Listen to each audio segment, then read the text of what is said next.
Hello, everybody. Welcome to the Northern Film Review podcast by myself, Oliver Ellis, and Luke Simpson. It's a wonderful sort of thing that has been broadcast on Leeds Student Radio as well as being on YouTube. This is our first ever podcast that we are doing.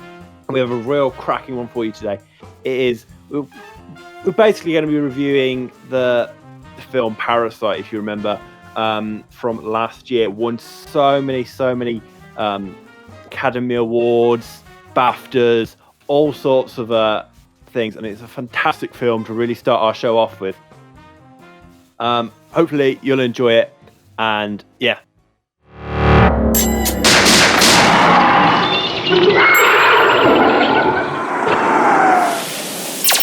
The Northern Film Review, with your hosts, Oliver Ellis and Luke Simpson. So, I'm Oliver. I'm one of the hosts of the Northern Film Review, and I'm here with Luke. Hello, my name's Luke. I am also the other host of the show. Basically, we kind of started out making this podcast because we were both quite big fans of podcasting, and we both go to film school, don't we? Yeah. Which is, as exciting as it might sound, but we go to the Northern Film School, and we really wanted to sort of give people a podcast that goes into the more technical details of films. And I think that's what we're going to do today with Parasite. And it's an incredibly well-reviewed film. Like I said before, so many Academy Awards, so many awards all over. Oscar for Best Picture, Oscar for Best Script, all sorts of things. And it's really, really quite a fantastic film. Before I start reading you the reviews and stuff, I just want to say there's huge spoilers ahead for this entire podcast. So I'd recommend watching the film before you do listen to this, because it's a fantastic film. But we're just going to get Luke to sort of go through the synopsis with you and to kind of give you a little sort of synopsis of the film. So it's a comedy thriller. Parasite is. It's a film that is all about class and the divide between the rich and the poor, which is shown by the poor Kim family and the rich Park family. Greed and class discrimination threaten this newly formed relationship between these two families, and it makes us question our preconceived notions of the modern day hierarchical structure. So it's a very interesting and very, very funny film. It definitely is. Quite dry humour, and it's you wouldn't expect it in such a dark film.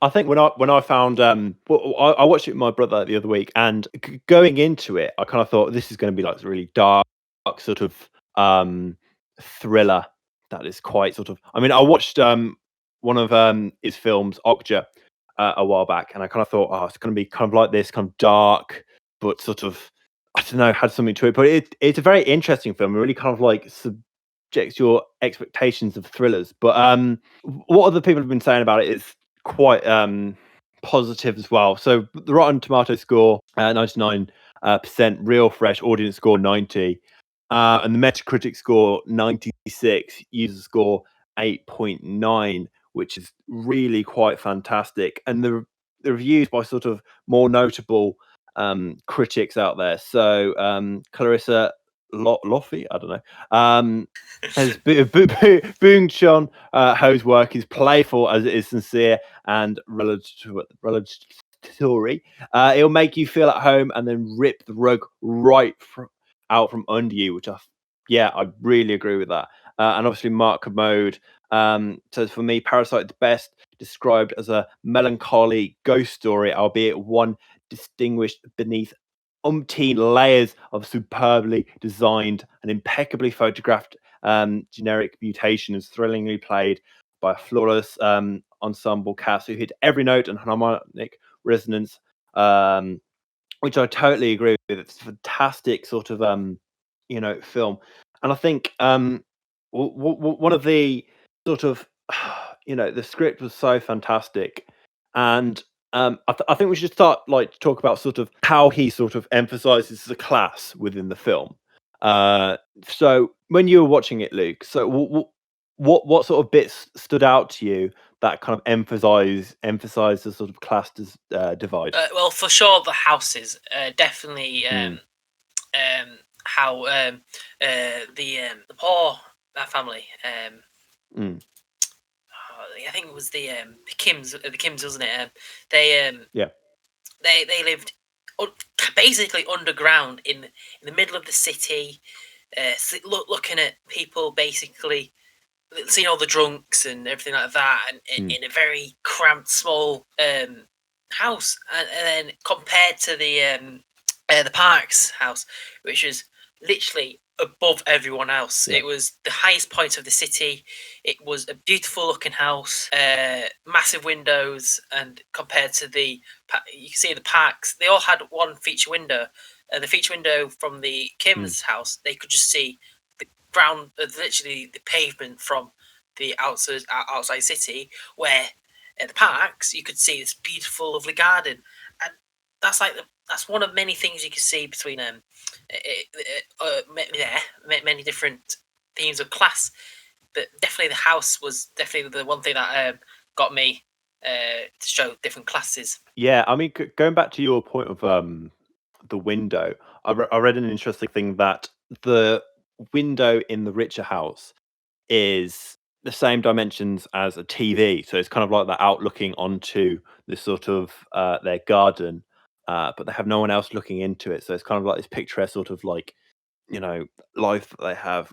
And the sort of the window that I have in the poorer house, everyone can look in on them.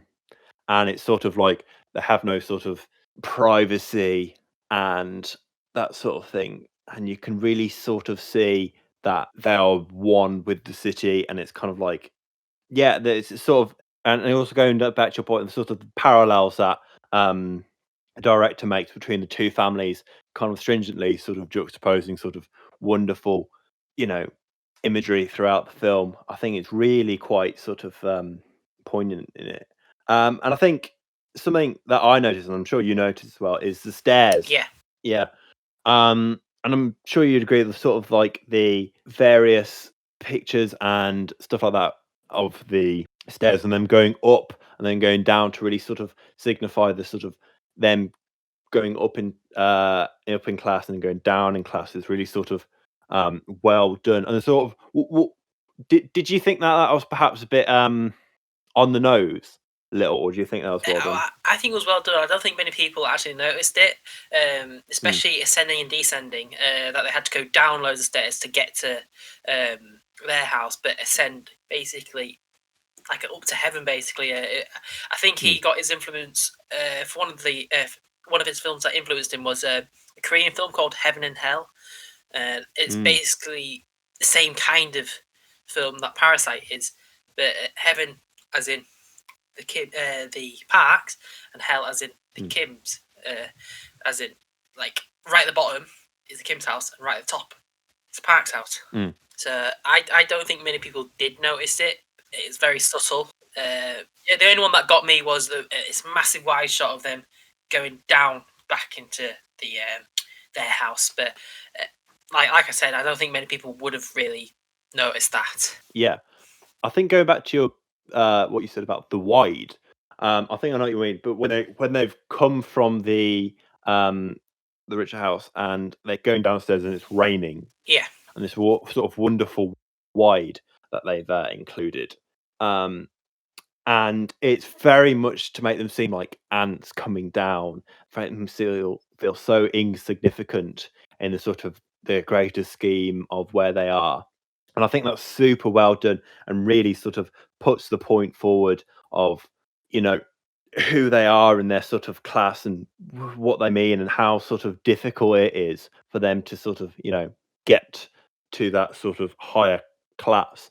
And I think another thing that I found really, just going back to the sort of the climbing sort of aspect of the film. Yeah, at the end of the film, I thought the ending was fantastic, by the way. But the ending of the film, the son was climbing up the mountain, and I think throughout the film they were climbing upstairs because it's quite an easy sort of uh, mode to walk up.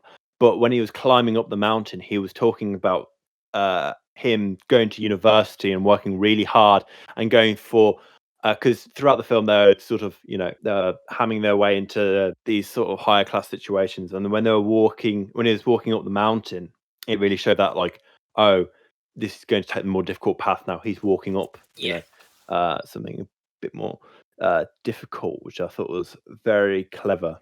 And they do use motif of stairs quite a bit, especially not just exterior stairs, but also interior stairs, such as stairs going up to the top house of the top room of the house and stuff like that. And that's like the highest point in the whole city, and and the lad is up there, and he started right from the bottom and he goes right to the top, and then later on in the film, the Park families get kept downstairs, and then the Kim start going upstairs. It's kind of like a shift in roles, basically. Yeah, and I think it's just super, super, super well done. And I think going more to like the cinematography that was done, to really sort of because like the cinematography throughout the film was what I thought, and I don't know whether you agree with this, is kind of like I felt it was similar to like the Shining cinematography, by Stanley Kubrick. And I thought like they'd have these shots where like they'd have a character who's the center point and follow them around in sort of like when they were going down to the basement bit, and you had that sort of like that long one shot, and they were going down the stairs, and you felt like really sort of you felt part of claustrophobic. You felt part of the family, because it's like the camera's right behind them whilst they're going down the stairs, and very nice and slowly. And the cinematography in it is really cool, because I think altogether there was about 630 cuts. They try and do as long a takes as they can to make it look fluid, and that makes it, the whole film look tons better instead of cut. The longer the camera's rolling for, the better it looks, basically. And I did see that, especially going down the stairs, and it was beautiful. Yeah, I think it really like built the tension in the film. That sort of these longer sort of shots that they used, and they used an Arri Alexa 65, which is I don't know a lot about cameras, but it's a large format camera that really makes you see wider without actually going wider. And I think in terms of sort of lighting effects that they use, which is something to also really sort of drive the point of the separation between the two families, is in the richer house they used more natural sunlight coming through, and in the poorer house they used sort of cheaper, more tungsten lights coming from the sort of top bits. Yes, coming from like the street lamps, and coming from a one singular light in the house, which was basically coming off the strings and makes it look a bit grimier. Yeah, and the sort of the use of more straight lines within the poorer house to make them feel really, really trapped. I think the sort of the shot composition throughout the film as well is that they tend to make the sort of the shots between the two families, if they're ever in the same shot together, unbalanced. So kind of like, I don't know, perhaps the director didn't really, maybe this is just something I noticed, but like making it so that the families will never actually be equal. And I kind of found, in the film, it was the guy in the car is like, you smell like fish or whatever. Yeah, like you could tell that he was poor just by smelling him. Yeah. It's like, you smell really bad or whatever. And I think that's kind of an interesting sort of point to sort of add as well. It's like, something always smells off, no matter what sort of class you're from. And he really sort of drove down on that point. And I think, it was really interesting. I think you found something interesting about how the house was made in the picture. Yeah, that was I love looking at visual effects and just edit post production. That's my basically forte. That's what I want to focus on later on in uni. And I was watching this YouTube channel called Corridor Digital. They make short films, but they have a second channel called Corridor Crew, and they do visual effects artists react to good and bad CGI. It's like, so I was watching this one episode, and all of a sudden, Parasite came up, and they were saying that yes, it does have Parasite does have visual effects in it. You just can't notice them, which proves how good it is. Like the house, they had sets for the house. That was basically little block sets, but then that's for the interior. But for the exterior, they had literally the ground floor made. Then the rest was CGI. They digitally composed it. And, it looked. There's one shot, and it was one where they had an interview in front of the house. The whole house was CGI. The whole house. No one batted an eye. Other things that they did to CGI was background. So the forest wasn't there when they where the park's house is. There's a big wooded area behind it that was not there. That was all CGI. It was just amazing. That whilst watching it, you had no idea that the house was fake. The forest behind it was fake. It was just. I was watching it and my jaw was on the floor. I was like, how? It was just ridiculous. Yeah, it's mad, isn't it? I think really well done special effects like that you just can't notice are really fantastic, and I think it adds to the film. You know, and I'm sure it's probably cheaper than building a whole sort of modern house. Yeah. And I think it is really sort of really, really well done. And I think what I also noticed in the director's other films like Okja is, I mean, you haven't seen this, have you? I haven't seen Okja, no, but I've seen his other film, no. Snowpiercer, though. Yeah. But Okja, there's like this sort of big sort of cow thing, and he's really made the animals seem very, very realistic and really, really, really adds to the film. I think you see a lot of sort of more modern films that perhaps use too much CGI. Especially, too much CGI, too much special effects, and you think, it's just a bit ruined. You know what I mean? And you just kind of like, but I really quite well done and really just completely unnoticeable in this film. But along with good CGI, you also have good visual effects. And the one that I found whilst watching this Corridor digital video was that when it was raining and the house started flooding and the whole street started flooding, that wasn't CGI. Oh, yeah. That was actually a full set, basically built in a glorified bathtub. And so it wouldn't leak or anything like that. And they just flooded it with water. And sometimes visual effects, special effects, I mean, effects done within the camera is so much better than, it can look so much better than visual effects done in computer. And it would have cost a lot of money because they used tons and tons and tons of water for that scene. Yeah. But it makes it so much more realistic. Because then you see films like Die Another Day with the James Bond film when they were when he was skiing on water. That was a fluid simulation done in special effects, and that looked dreadful. Yeah. But then you see fluid simulations like the ones in Avatar, which look hyper realistic. But sometimes you cannot beat just tons and tons of water being chucked down in a glorified bathtub. You can see how the water reacts to clothing and stuff so much better if it's real. And I thought that scene was amazing. And yeah, being filmed in a glorified bathtub, what more do you want? Yeah. I mean, it was such a fantastic scene. And I think the sort of the use of sort of water and rainfall throughout the film was all really well done, and sort of bring to the point of like the people at the bottom are drowning, whilst the people at the top aren't affected by this sort of thing, and also brings to the point that like poorer people are far more affected by natural disasters than the rich and stuff like that. But the film's called Parasite, right?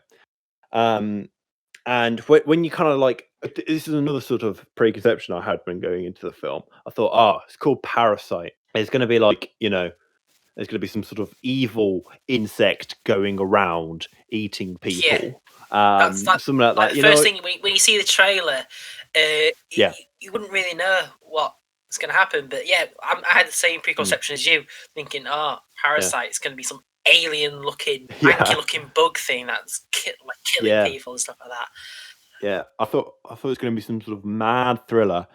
Some sort of insect was going around and killing people, but it's kind of like I think I watched an interview whilst I think it was with Boone, but I'm not sure about who is the parasite, and he kind of like because he watches a lot of films, and he kind of sees like, oh, the poor people are often described as like, oh, they're camaraderie, they're nice, they're looking out for each other, whilst the richer people are evil and malicious and whatever. And he kind of wanted to like turn that on its head. And I think the title Parasite is like, who is the So parasite what here? some people might say is that the poor people are the parasite infecting the rich family, trying to get into them and infecting their way of living. Yeah. That's what some people say, but other people might say completely differently. Yeah. And it's very, very interesting. I think perhaps, I feel like the poorer family with the eviler, more evil Evilist. family, evilist family, because I don't know, but it was very interesting, sort of the ways around how they all kind of like morphed into the family. I think one of the issues I had is although the rich wife was seen to be like, oh, she's a bit ditzy, a bit stupid or whatever, but like, could you not have noticed they all kind of looked the same? Yeah. And be like, hang on, How do you know all of so these many people? Yeah, how do you know so many people who all look the same and all kind of speak the same and probably have the same smell? Like something must be going off in your head. Your dad's there got super smell. You should be able to smell. Yeah. And it's like, they're all kind of wearing the same clothes, same mannerisms, and yeah. I don't know. I feel like perhaps you might have spotted that, but it's all very interesting. And the and the ending, I thought the ending was so good, because it's just like, I don't know, because I originally thought like, oh, it all worked out fine. He brought the house and he kind of like switched back on it. I think sometimes it's so hard to end these films, and I think the director did a very good job of ending the film. But yeah, what did you think of the ending? I love a good bloodbath. Yeah. Gotta love it. Yeah, lots and lots of blood. Yeah. That also shocked me. I did not expect a film like that to have an ending. That really shocked me when I first saw it. Really did. I did love the ending and how basically he was living it basically back where he lived before, but down in the cellar. Yeah. You came from one low point where you lived before, but basically to a nicer but still low down point. It's like, where did you get yourself? The thing he often does well in this film is just constantly turning your expectations on their head. You're like, what's going to happen next? Oh, it's going to be a thriller about parasites. Oh no, it's about class. And I think that's so interesting the way he does that, and the sort of the wonderful stuff. But yeah, I mean, I don't really know what else to say about it. Really, I think we've mostly covered all the points, because it's such a great film, and I think you should go and watch it if you haven't already.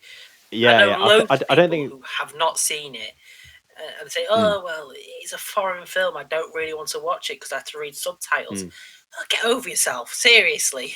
Yeah.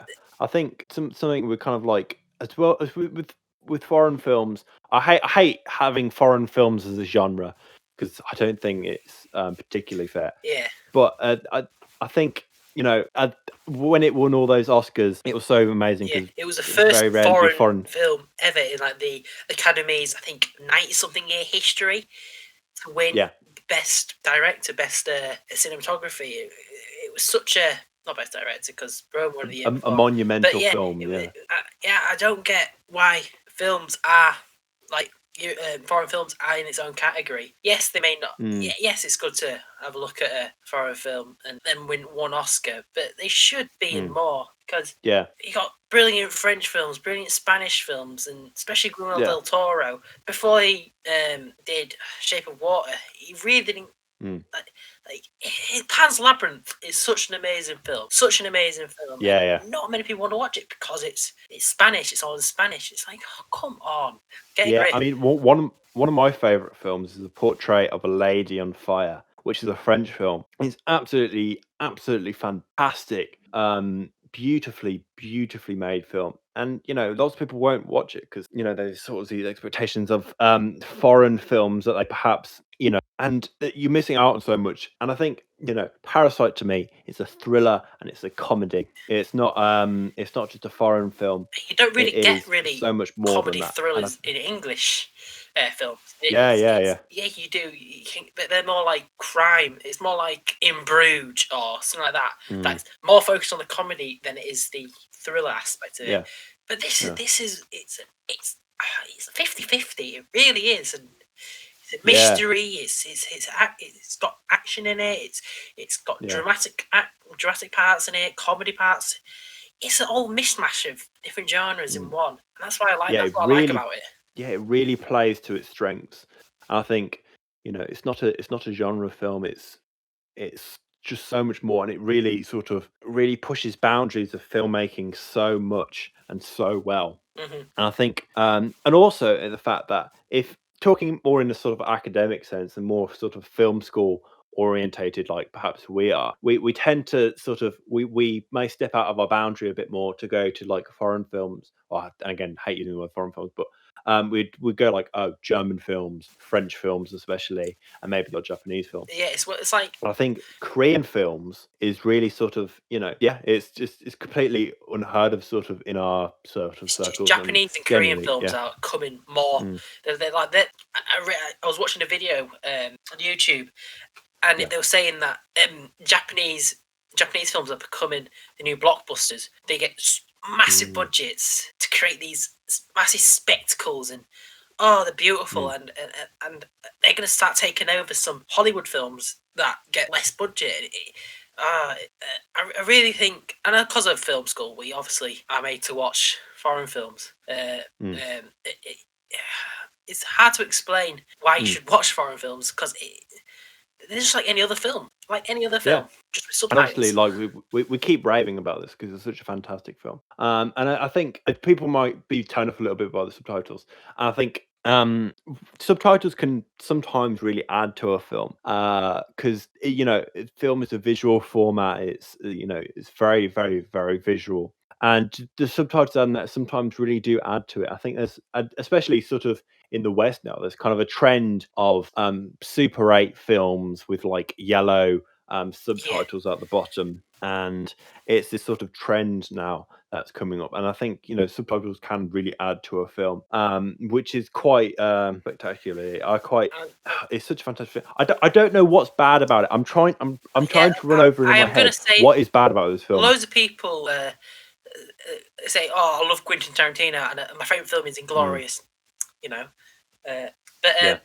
That film is 50% foreign. There's a whole section in it that is all in German and all in French, and that has subtitles in it. And people don't complain about that because yes, it's got bits of English in it. And I was just thinking about Quentin Tarantino, Inglourious is a very good film, and people have it as their favorite film, and it's 50% subtitled. 50% German. It's got German. It's got French. It's got Polish. It's got lots of stuff in it. So drop the mic. Yeah, I think perhaps maybe the soundtrack. Perhaps I can't say that the soundtrack was notable, or perhaps there was quite significant sort of groundbreaking. But you don't need to really sound focus design. on you don't notice it because it's subtle. No.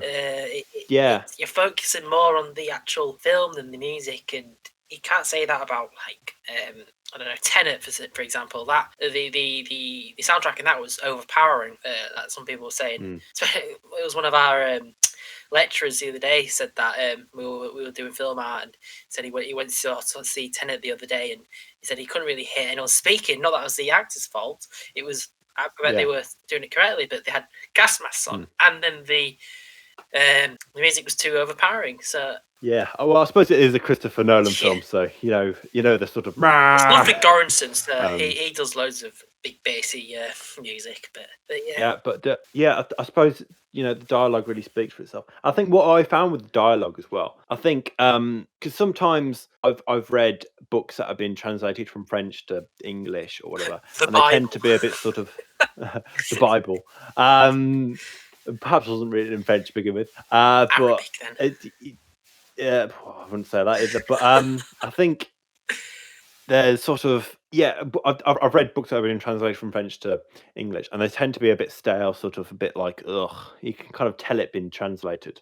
But the dialogue was, I thought, sometimes very poetic and sort of flowed really, really well, and you could really sort of tell that within the film. I think that's perhaps from the director also, directing films that have been straight into English, like Okja. Was Okja? I don't know. I was going to say, like Snowpiercer. Snowpiercer was fully English. Yeah, and that was really good. Yeah, I think that's sort of, that again talks about class as well. Yeah. Starting at the back of the train, working its way front with the massive revolution. Yeah, I think that's often something that the director does really, really well. It's kind of really emphasizes these bigger sort of societal points and stuff like that. Like Okja is the sort of really goes into depth of our commoditization of animals and how we eat them and what we do with them and that sort of stuff. And he all does it really, really, really well. But yeah, the dialogue is just fantastic, and he's done such a great job of it. I mean, I have no idea what it's like in Korean, but I'm sure it's also fantastic. There's not really many other films like this out there. If you had to compare this to another film or another director, who would you compare it to? That's a hard one because he's in a class of his own, really. Yeah, I think, like you said, Stanley Kubrick, like The Shining and 2001: A Space Odyssey and stuff like that, with all the fluid camera movements and stuff like that. I do think he mentions that, and then I also remember his Oscar speech. He said he got influence from what's his face, Alfred Hitchcock. Him and there was one other, Martin Scorsese. Martin Scorsese said he got influence from as well. And thanked him. Said he wants to be like him and stuff like that. But I do think he's in a class of his own. I really do. He's really sort of a brand new sort of really pushing the boundaries. He's a young director as well, surprisingly. Yeah. I think definitely on the sort of level of Stanley Kubrick, Alfred Hitchcock, and all that sort of people. I think I perhaps I don't know. I saw comparisons to Psycho a little bit in terms of shots, cinematography and stuff like that. And I have said before that he is incredibly influenced by Alfred Hitchcock, which I can kind of see, but I feel perhaps more. I think the cinematographer may have been influenced a bit more by Stanley Kubrick, and I think. Yeah, it's just really, really, really well done. I think the director himself described the film as a comedy without clowns, a tragedy without villains, which I think really sort of encapsulates the film entirely, and it's just really, really well done. And it's just there's not many other, there's other films out there that deal with class. I can't really name off the top. Can you name like another film that deals with class? Well, yeah, like I mentioned, Snowpiercer. That's a game bombed you and her. Yeah. No, not really. Well, they're like Pretty Woman, not Pretty Woman. It's My Fair Lady. Is that one where she basically was started right at the bottom, working on the streets, then became this guy. Basically, wanted to change her and then become more in the rich society. Yeah. But you get more films about society than class. Yeah, I suppose like a film like The Purge and the Purge series, Yes, like that like a and homeless man that he let it, in they let in the first one. mm, Trying to clean the streets. They wanted to say, but yeah, like, the rich people have safer security systems, and then poorer yeah, people and all the homeless people have to hide because murder's mm, legal and all that jazz. Uh, but that's only scraping on class, really. yeah, Uh, yeah. I think that's what the film like The Purge. It kind of like it says it's about but class, it's not fully but it's about. just kind of It's no, it's about just kind of murder's like oh, legal, society. crimes legal. Yeah, It's society, yeah. You get more films about society than you do about class. Class is very hard to get up onto film, and I think Bong Joon Ho yeah. did really good to get it across in Paris. And I think these sort of big budget sort of films about class, and again like Hunger Games, these sort of dystopian futures, like sort of emphasize class in Yeah, such a way. They tend to be done in sort of like a bit of yeah, um more of a sci-fi yeah. scenario, and this is done in such a sort of Modern day. wonderful realism. Yeah, modern day realism that really sort of is done incredibly well. And I think I've just looked up films about class, and it literally is Parasite is the first film to come up. It also says Bridesmaids and the Florida Project, which I'm perhaps Bridesmaids about not class. to, Nice. yeah, yeah, I Whatever. don't Whatever. The Pursuit of Happiness. That's a good one, actually. Yeah, That's possibly a good sort of comparison to make in terms of class. um Mm, class. a Yeah, homeless man which is wanted to become was it stockbroker? He wanted to become. Yeah, a stockbroker, and that sort of thing. And he's sort of yeah, and I think, but with these films, they tend to go like, oh, poor people good and happy, rich people bad and selfish. And I think and it's another one that they've come with the Wolf of Wall Street is kind of like this rise to like, oh, I'm rising up the ranks yeah. by earning loads of money, and I'm now going to be sort of part of the Yeah, I was gonna bourgeoisie and say like be really sort most of films about fancy. class. Yeah, they focus on one singular person, but in this film they focus Mm, on two families. It has, I think, 10 yeah, characters that they focus on throughout the whole film. That's yeah, the feat in its own as well, I would say. and the sort of the actual difficulties of rising up in class. Yeah, Because if you go in these sort of Wolf of Wall Street films and these films more about money and stuff like that, it's kind of like, oh, earn loads of money, and then you'll be in a fancy club or whatever. mm, And I think it's such an interesting, different take on class, and the whole film is just we keep saying it's fantastic because it is. It it is. really is. Go It and really, watch it really, when really you is. get the chance. Yeah, Go and watch it. definitely. I mean, it came out. It came out last year, and perhaps we maybe could have reviewed a newer film, but it there's not obviously not much coming out this year, and Most films have been yeah, it's delayed. just yeah, very much so. But it's still very relevant today, and I think it's definitely worth a watch. I don't think it's on Netflix or anything, so I think you'd have to buy it. Um, Worth it's worth 12 quid.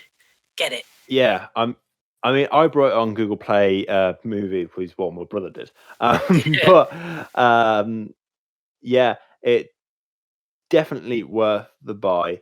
And basically cannot find a negative review of it. Out of And 10, what would you rate also, it? Out of 10. out of 10, um, well, I think on my sort of personal, um, Enjoyment of it. my personal enjoyment, I did really enjoy it, but I think perhaps, ah, I tend to like really sad films, and it perhaps didn't tickle that sort of sadness within me. Um, so I'd give it a strong 9.5 out of I was 10, going to say, I'm definitely. going to give it a strong 9.5. Yeah, I'm more actiony, I would say. yeah, And also mm, comic books. I'm a bit of a comic book geek, so yeah. I think perhaps but yeah, it's a it wonderful it's film. wonderful, Go and I think and watch it. whatever your sort of genre sort of specifications are, and what you sort of filmed, like you can still find real enjoyment out of this film. I think perhaps when my brother watched it, he kind of was like, "Oh, it started off a bit slow," and perhaps didn't get into it because it doesn't really have. It has a bit of a linear narrative to it, and it takes a little bit. I felt to get going, but once you really get going into it, it's just it really gets you there. And I think, yeah, would you say it has like? I don't know. Would you say it has a linear narrative, or am I just kind of like making that up?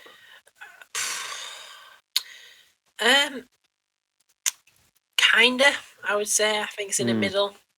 Yeah, because it's not like Pulp Fiction where there's like a bunch of different stories. It's not like 5 different storylines being intermingled in one.